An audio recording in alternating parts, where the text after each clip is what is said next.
name is Timothy Patrick O'Hara. Today is March 18th, 2026, Anno Domini.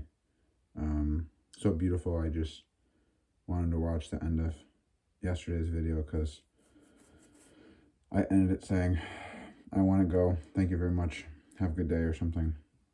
And obviously you can tell with my tone of voice, I didn't want to go. I wanted to finish the 2 verses that I had left in Leviticus chapter 21. But of course, my girlfriend was knocking on the door, so that takes priority. And it's super beautiful that everything in our life is orchestrated perfectly. And it's our Father that opens our eyes up to Jesus manifesting himself to us, baptizing us with the Holy Spirit and with fire. So what fascinates me the most, one of the things that fascinates me the most, of course, is memory. Your mind.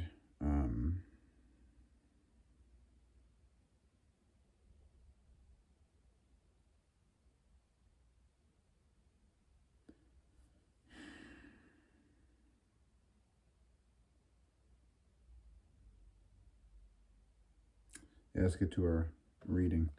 I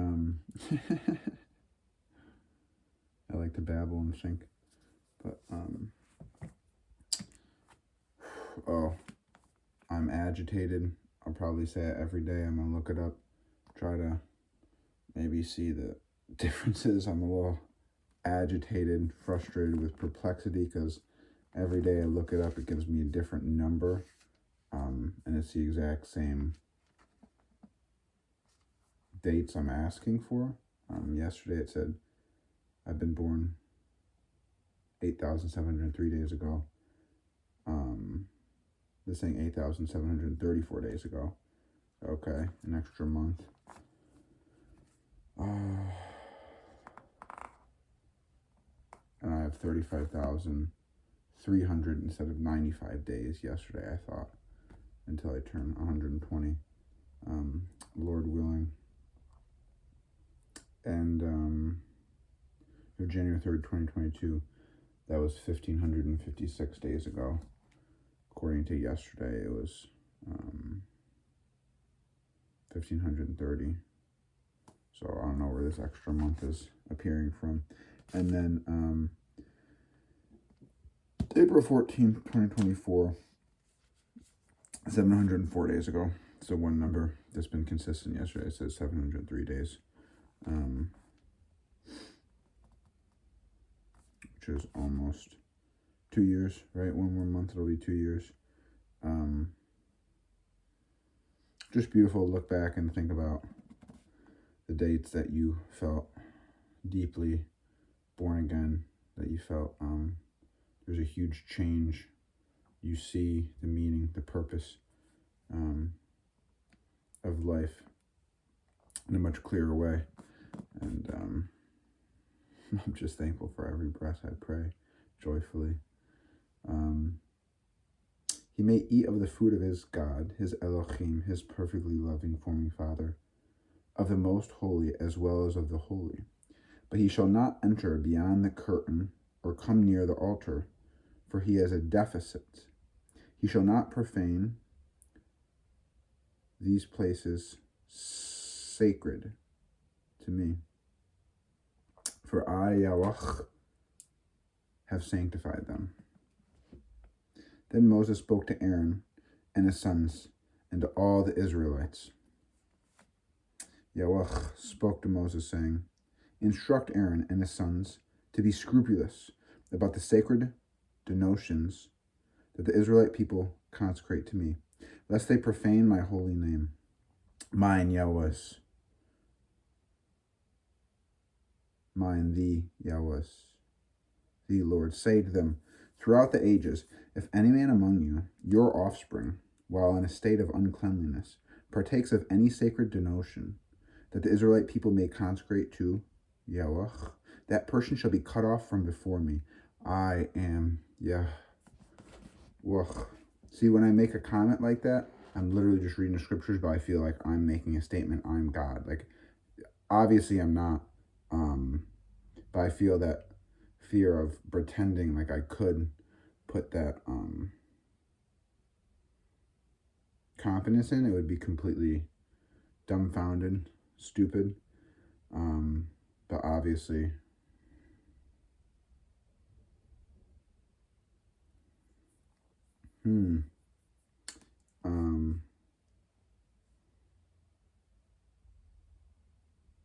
I know God's always with me.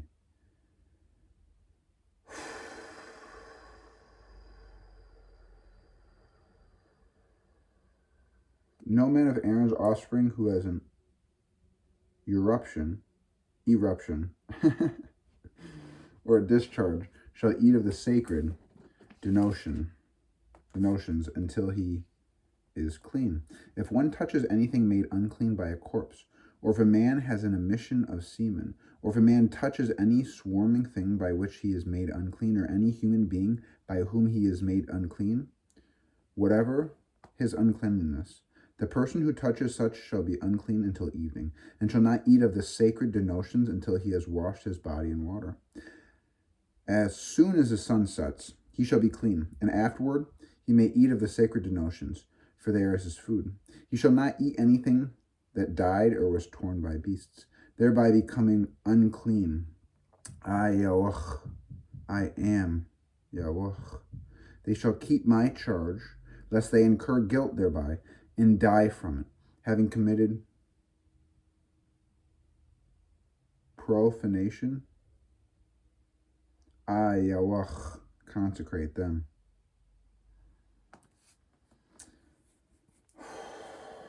No lay person shall eat of the sacred denotion. No bound or hired laborer of a priest shall eat of the sacred denotions, but a person who is a priest's property by purchase may eat of them, and those who are born into the household may eat of his food. If a priest's daughter marries a layman, she may not eat of the sacred gifts. But if the priest's daughter is widowed or divorced without offspring, it is because her father's house is in her youth.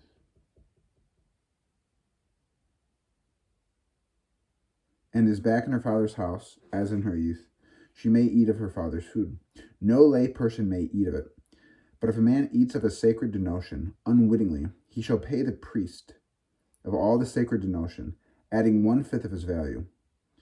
But the priests must not allow the Israelites to profane the sacred denotions that they set aside for Yahweh, or incur guilt requiring a penalty payment by eating such sacred denotions. For it is I, Yahweh, who make them sacred. Yahweh spoke to Moses, saying, Speak to Aaron and his sons, and to all the Israelite people, and say to them, When any man of the house of Israel or of the strangers of Israel presents a burnt offering as his offering for any of the votive or any of the free will offerings that they offer to Yahweh, it must be acceptable in your favor.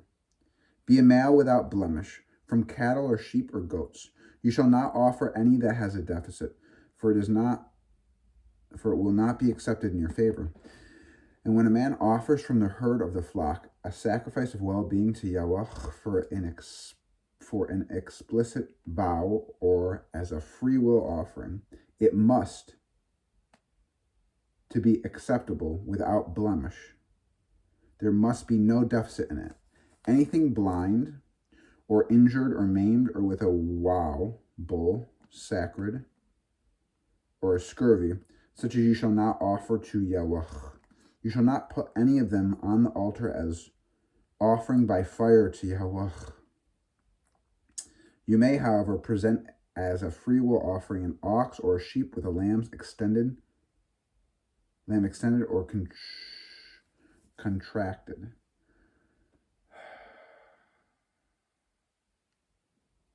But it will not be accepted for a vow. You shall not offer to Yahweh anything with its tests, bruised or crushed or torn or cut. You shall have no such practices in your own land, nor shall you accept such animals from a foreigner or from offering as food for your Elohim, for they are mutilated, they have a deficit. They shall not be accepted in your favor. Yahweh spoke to Moses, saying, when an ox or sheep or a goat is born, it shall stay 7 days with its mother, and from the 8th day on it shall be acceptable as an offering by fire to Yahweh. However, no animal from the herd or from the flock shall be slaughtered on the same day with its youth. When you sacrifice a thanksgiving offering to Yahweh, sacrifice it so that it may be acceptable in your favor. It shall be eaten on the same day. You shall not leave any of it until morning. I am Yah.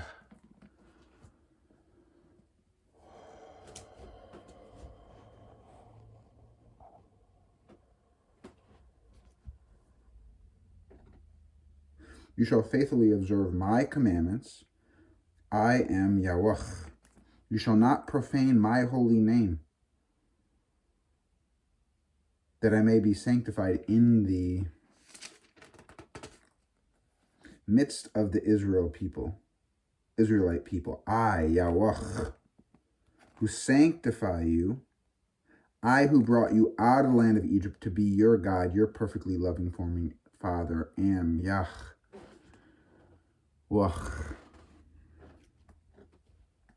Yahweh spoke to Moses, saying, speak to the Israelite people and say to them, these are my fixed times. Bam, every single time that's ever been created right now, perfectly. The fixed times of Yahweh, which you shall proclaim as sacred occasions.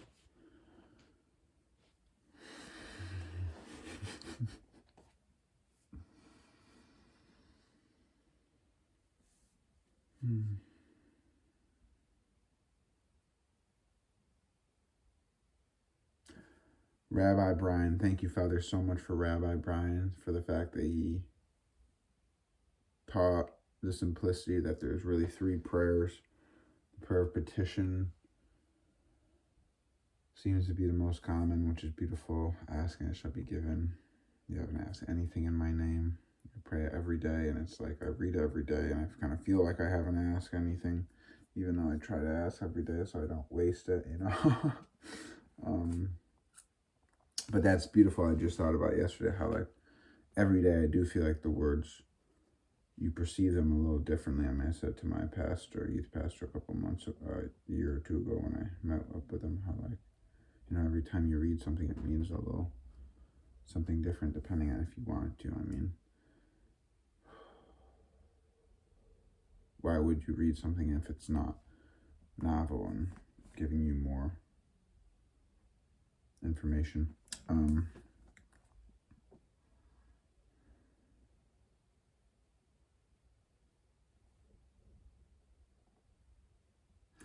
On the 6 days, work may be done, but on the 7th day, there shall be a Sabbath of complete rest, a sacred occasion. You shall do no work. It shall be a Sabbath of Yahweh throughout your settlements. These are the set times of Yahweh, the sacred occasions, which you shall celebrate, each at its appointed time. In the 1st month, on the 14th day of the month, on the twilight, there shall be a Passover offering to Yahweh. And on the 15th day of that month, Yahweh's feast of unleavened bread. You shall eat unleavened bread for 7 days. On the 1st day you shall celebrate a sacred occasion. You shall not work at your occupations. 7 days you shall make offering by fire to Yahweh. The 7th day shall be a sacred occasion. You shall not work at your occupations. Yahweh spoke to Moses, saying, speak to the Israelite people and say to them, when you enter the land that I am giving to you, and you reap its harvest, you shall bring the first sheaf of your harvest to the priest. He shall elevate the sheaf before Yahweh for acceptance in your behalf. The priest shall elevate it on the day after the Sabbath. On the day that you elevate the sheaf, you shall offer it as a burnt offering to Yahweh, a lamb of the 1st year without blemish. The male offering with it shall be 2/10 of a measure of choice flour with oil, mixed in an offering by fire of pleasing odor to Yahweh.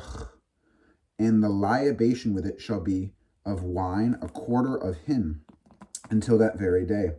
Until you have brought the offering of your Elohim, you shall eat no bread or purchase grain or fresh ears. It is a law for all time throughout the ages in all your settlements. And from the day on which you bring the sheaf of elevation offering. The day after the Sabbath, you shall count off 7 weeks. They must be complete. You must count until the days after the 7th week. 50 days. 7 times 7 is, oh boy, please don't laugh at me.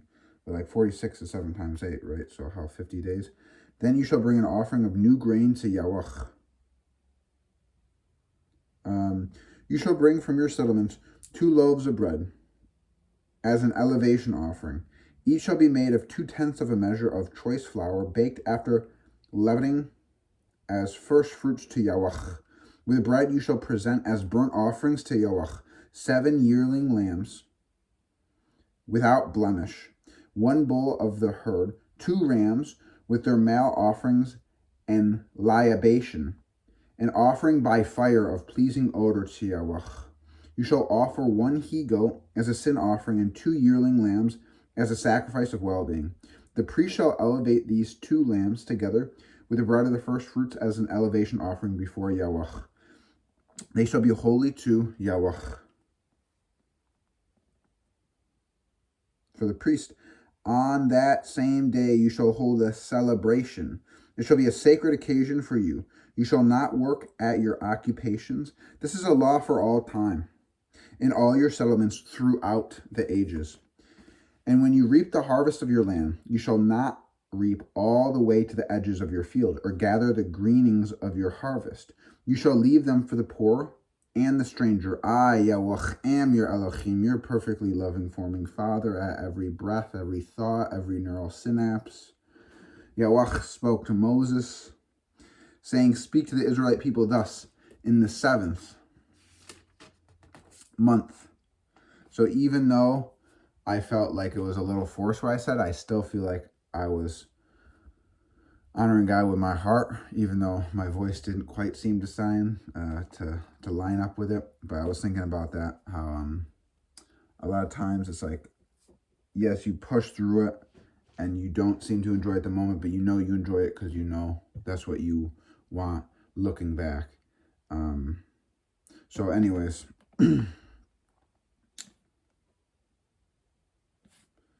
on the first day of the month, you shall observe complete rest, a sacred occasion commemorated with loud blasts. You shall not work at your occupations, and you shall bring an offering by fire to Yahweh. Yahweh spoke to Moses, saying, mark the 10th day of this 7th month is the day of atonement. It shall be a sacred occasion for you. You shall practice self-denial. You shall bring an offering by fire to Yahweh. You shall do no work throughout that day. Oh my gosh. It is a day of atonement, on which expiation is made on your behalf before Yahweh, your Elohim. Indeed, any person who does not practice self-denial throughout that day shall be cut off from his kin. And whoever does any work throughout that day, I will cause that person to perish from among his people. Do not work, whatever it is, a law for all time. Do no work, whatever. It is a law for all time, throughout the ages in all your settlements. It shall be a Sabbath of complete rest for you. You shall practice self-denial on the 9th day of the month from evening to evening. You shall observe this, your Sabbath. Okay. Yahweh spoke to Moses, saying, say to the Israelite people, on the 15th day of the 7th month, there shall be a feast of booths to Yahweh, to last 7 days. The first day shall be a sacred occasion. You shall not work at your occupation. 7 days you shall bring offerings by fire to Yahweh.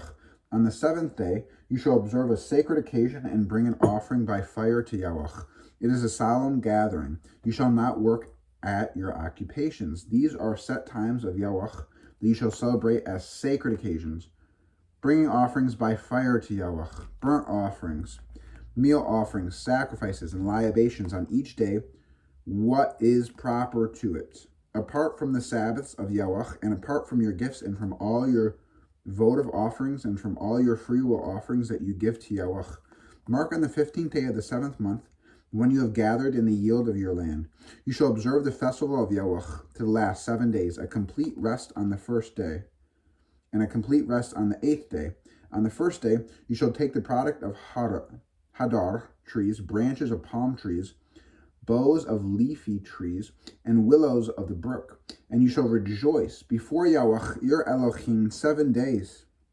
You shall observe it as a festival of Yahweh for 7 days in the year. You shall observe it in the 7th month as a law for all time throughout the ages. You shall live in booths 7 days. All citizens in Israel shall live in booths, in order that future generations may know that I made the Israelite people live in booths when I brought them out of the land of Egypt. I, Yahweh, am Elohim. So Moses declared to the Israelites the set times of Yahweh. This nose thing helps with my breathing, but it's a bit agitating how itchy it is. We are 1,200 seconds in and 63 seconds. Definitely been a good use of my time. I've already been quite agitated, but it's a blessing. You wouldn't appreciate the peace if you didn't first understand the agitation.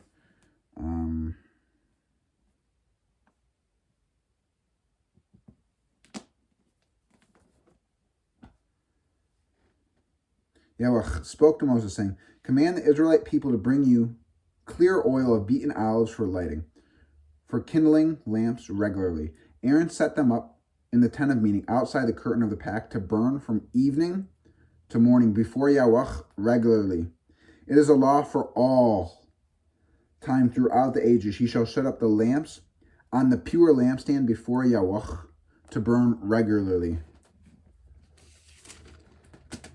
You shall take choice flour and bake it of 12 loaves, 2/10 of a measure of each loaf. Place them on the pure table before Yahweh in 2 rows, 6 in a row. With each row you shall place pure frankincense, which is to be taken to be a token offering of the bread as an offering by fire to Yahweh. You shall arrange them before Yahweh regularly. Every Sabbath day, it is a commandment for all time on the part of the Israelites. They shall belong to Aaron and his sons, who shall eat them in the sacred precinct, for they are his most holy things. From Yahweh's offering by fire, a due for all time. There came out among the Israelites one whose mother was Israelite and whose father was Egyptian. And a fight broke out in the camp between the half-Israelite and a certain Israelite. The son of the Israelite woman pronounced the name in blasphemy, Yahweh, angrily, disrespectfully, not honoring, right? He was brought to Moses. Now his mother's name was Shelomoth, the daughter of Debri, of the tribe of Dan, and he was placed in custody until the decision of Yahweh should be made clear to them. Yahweh spoke to Moses, saying, take the blasphemer outside the camp, let all who were with him hearing lay their hands upon him, and let the whole community stone him. Ooh.